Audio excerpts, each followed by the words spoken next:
Good morning guys, welcome to my YouTube channel Lukesh Maths Axioms। So guys इस video में हम discuss करने वाले हैं यूलर लैग्रांज इक्वेशन के बारे में। ठीक है,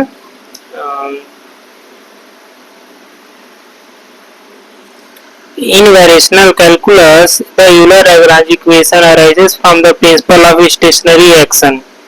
ठीक है, ये हमें मिलता है प्रिंसिपल ऑफ स्टेशनरी एक्शन से हमको मिलता है। ठीक है, सपोज वी हैव फंक्शन, अगर हमारे पास कोई फंक्शनल है I y equals to integration x1 to x2 lx y dash dx where all depends on an independent variable है x जो हमारे इंडिपेंडेंट वेरिएबल है उस पर डिपेंड करता है l, और फंक्शन yx एंड इसके जो डेरिवेटिव है y डैश x उस पर डिपेंड करता है।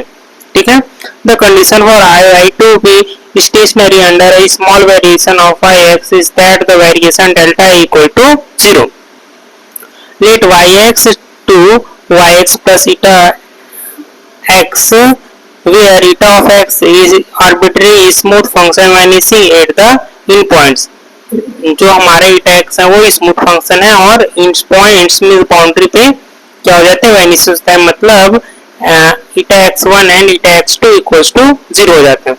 Then the variation of functional is, तब हमारा जो फंक्शनल में जो वेरिएशन है वो आता है delta equals to epsilon x1 to x2 integration लेते हैं। ठीक है, then del l by del y eta x plus del l by del y dash eta dash x dx integrating the second term by parts।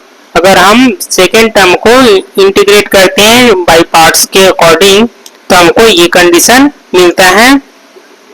Then the boundary term vanishes because जो हमारा जो integrate करने के बाद हमको जो first term मिला है वो हमारा वैनिश हो जाएगा क्योंकि बाउंड्री कंडीशन पे eta x1 and eta x2 equals to 0 होता है।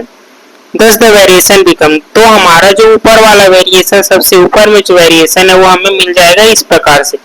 सिंस फर्स्ट कंडीशन हमारा वैनिश हो गया ये वाला टर्म जिसमें del l by del y dash eta x integrate करने के बाद मिला है, तो ये x1 टू x2 बाउंड्री पे है। ठीक है, तो वो वैनिश हो जाएगा, तो हमको सिर्फ ये जो राइट वाला टर्म है माइनस वाला वो हमको मिलेगा, तो इससे हमको ये मिल जाता है। ठीक है, अब since eta x is arbitrary, जो eta x जो हमने लिया था वो आर्बिट्ररी है, तो इंटीग्रांड मस्ट वैनिश आइडेंटिकली, इसलिए हमारा जो इंटीग्रेंट है वो वैनिश हो जाता है। ठीक है, therefore we obtain the Euler Lagrange equation, जो हमारा इंटीग्रेंट है अगर वो वैनिश हो गया इक्वल्स टू 0 हो गया मींस जो हमारा अंदर का जो इंटीग्रेंट है वो बच जाएगा, उसी को हम यूलर लैग्रांज इक्वेशन के रूप फॉर्मेट में लिखते हैं।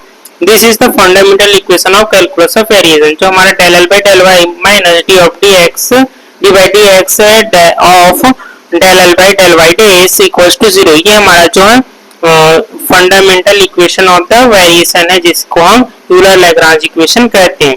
In mechanics when l is Lagrangian, Lagrangian means l of l जो फंक्शन होगा q डॉट n t का।